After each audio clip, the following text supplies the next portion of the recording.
G'day and welcome to Redriven. Now, there aren't many things more fun than bombing around off-road in something that costs far less than, say, a modified Land Cruiser, Patrol or Jeep Wrangler. Don't get us wrong, they are all amazing vehicles, especially off-road. And yeah, you can get some examples for under $15,000, but at that price, they're going to be pretty bloody rough. Plus, they are hardly underrated. They seem to be like the go-to vehicles for having fun off-road. So because they're not underrated, they don't qualify for this list. But thanks to how underrated the vehicles on this list are, you should be able to find some bloody good and highly capable vehicles for this budget. Now, we need to make it clear, the vehicles on this list, they're not necessarily the best or the most capable or even our go-to recommendations for off-roaders. They're just awesome vehicles that many of us have completely forgotten about. Also, we've found that of all of the motoring genres, it feels like some of those in the off-roading community are more likely to have a tantrum if we say something that they don't agree with. So guys, before you start laying into your keyboards, yelling at us going, how can you not have a Toyota Hilux on this list? This is a joke. Redriven's pathetic. You guys are crap. Calm down. Your Toyota Hilux, it's awesome, but it's hardly underrated. Anyway, kicking things off, it's the Kia Sorento. Now, the Sorento that we're referring to is the first generation from 2002 to 2009. And while many assume that the Kia must surely be a soft roader at best, thanks to a body-on-frame construction, live rear axle, manual transmission, transfer case with high and low range, and decent ground clearance, the Sorento, even in standard form, can more than handle itself off-road. But fit a diff lock in the rear, jack up the suspension just a little bit, and fit some quality all-terrain tyres, and this thing is seriously capable. Plus, thanks to it being built around the same time that Kia were hell-bent on proving themselves to be a manufacturer of reliable and quality motor vehicles, the Sorento is showing excellent longevity, and considering the price, is really well equipped. In saying that, there are a few reports that the Sorento's 3.5-litre V6 engine can suffer from crankshaft bolts that come loose, break, or both, and they can suffer from the odd niggling fault with the electrics and some other ancillary systems. Plus, anyone buying one of these first-gen Sorentos thinking that they're going to be getting a town-friendly SUV might be disappointed, as thanks to the off-roading capable platform, the Sorento is essentially a relatively hardcore bush basher that lacks the road manners of many family-friendly soft-roading SUVs. But we're talking underrated off-roaders here, so hopefully the lack of manners on-road can be excused. Getting behind the wheel here in Australia will currently set you back as little as $5,000, but that will be one tired old Sorento. We'd recommend starting your shopping from around about $10,000 for something in great condition, and just make sure it has a full and thorough service history. Okay, next up it's a 4x4 that always gets recommended in the comments anytime we do any video on 4x4s. It's the Suzuki Vitara and Grand Vitara. Now, you may know this as a Suzuki Sidekick, or the Chevrolet Tracker, or the Geo Tracker, or the Pontiac Sunrunner, or maybe the Suzuki Escudo. But look, whatever you call it, here in Australia, we know the 3-door variants as the Vitara and the 5-door models as the Grand Vitara. And for this $15,000 Australian dollar budget, you'll have the choice of the immensely off-road capable 1988 to 2005 first and second gen models with their ladder frame construction, which, while excellent for off-roading, are compromised when it comes to on-road comfort, or the other option, if you require a cruisier ride on the black stuff, but still great levels of off-roading chops, is to go for a 2005 to 2018 third gen. Even engine-wise, and depending on the model and the variants, you'll have choices of various 4 or 6-cylinder engines, manual and automatic transmissions, and a range of different levels of features and equipment. No matter which Vitara or Grand Vitara model, even in standard trim, are arguably the most off-road capable of this category of smaller SUV, at least compared to the likes of, say, the Toyota RAV4 and the Honda CR-V. But start tweaking and accessorizing this excellent little platform, and these things can be genuine giant killers. Negatives? Well, there can be a few, but these days, the major problems may be down to a lack of care and regular maintenance, or maybe abuse, rather than any intrinsic Vitara issues, as most of the Suzuki-centric problems would have been resolved by now. Pricing currently here in Australia kicks off from around about $5,000, but again, like the Kia Sorento, we'd be looking at examples over $10,000, unless you're looking at making the Suzuki something of a project car. Okay, next up, it's an off-roader that we actually have mentioned on a couple of our other top 5 videos. And I feel like every time we feature this car, the majority of people had no idea it even exists. And those that do know about it absolutely love it.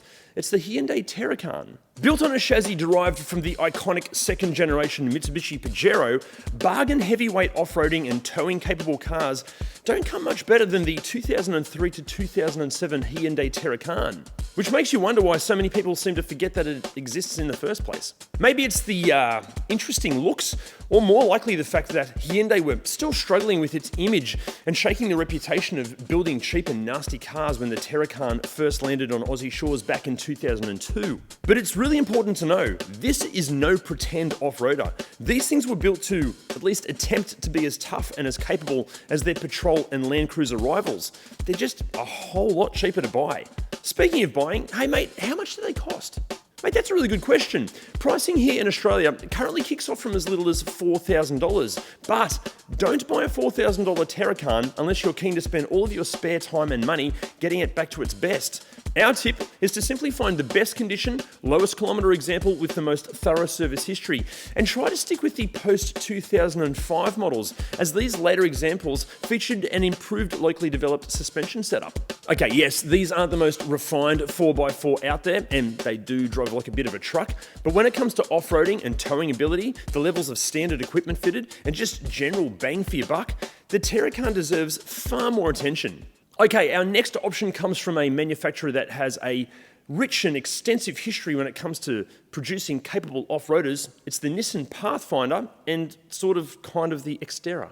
Now, we didn't receive the Xterra here in Australia, but both the third generation 2005 to 2014 R51 Pathfinder and the second generation 2005 to 2015 N50 Xterra, they're built on the same body-on-frame platform. Depending on the model and spec, they can share the same engine and transmission, they feature the same steering wheels, they share much of the same dash, 100% of the front suspension, they have the same transfer case, and they share seat designs as well.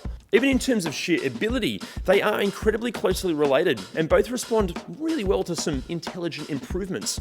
And again, in terms of ability, both are totally capable off-road, both are supremely practical, and if cared for and maintained properly, should show good levels of reliability and longevity. Yet, at least in terms of the Pathfinder here in Australia, it's often forgotten when it comes to those shopping for off-roaders. Maybe because it seems that Nissan's Patrol seems to hog much of Nissan's off-roading attention. Maybe the rivals from Toyota and Jeep are seen as the more go-to alternatives. But whatever the case, the Pathfinder deserves far more attention. Don't get us wrong, these Nissans are not without their gremlins and idiosyncrasies. And if previous owners have failed to maintain the Pathfinder and the Xterra with the regularity that they require, some major problems can occur. But with pricing here in Australia kicking off from as little as $5,000 and good examples kicking off from around $12,000, you can get yourself a whole lot of car for the money. But remember, they're not perfect. Now guys, before we get to our final contender, can I ask a favour? If you're enjoying this video, can you please hit the like, subscribe and bell buttons? And if you're enjoying Redriven, can you share our content as much as you can? The more you hit those buttons and the more you share of our content, the more of this content we can make for you guys. And that's all we really want to do. Okay, so our final contender, it was going to be something like a Lada Niva or a Daihatsu Rocky, but the thing is, they're as rare as hen's teeth these days, and really good ones are near impossible to find. And this next option, it kept coming up as a bit of a joke, but then the more we thought about it, the more it made sense. So our final option is hire cars. Honestly, any hire car. Now, remember at the start of this video, I said there aren't many things more fun than bombing around off-road in something that costs far less than, say, a modified Land Cruiser, Wrangler or Patrol. Well, to be more accurate, there's actually nothing more fun than bombing around off-road in something that you don't even own or genuinely even care about, and it costs whatever the hire fee was, or more importantly, whatever the charge is to remove the insurance excess. Let's look at the numbers for a moment. A 2021 Jeep Wrangler here in Australia with a few tasty mods is currently asking around about $95,000. Actually, many times they're asking far more than $95,000, but that's a good number to work with. For that, you're going to end up with an extremely capable off-roader that undoubtedly is a very, very cool thing. But at the same time, with the all-terrains, the lifted suspension and accessories fitted, it can end up being almost unbearable when driving on road for trips taking any longer than 15 minutes. Plus, and like guys, let's be honest here, unless you're incredibly fortunate, this amazing off-roader of yours, it's gonna spend what? At best, maybe 2 days a week seriously off-roading. Plus, we're not taking into account the cost of maintenance, potentially the repairs, insurance, interest rates on the finance, depreciation, all of that sort of stuff.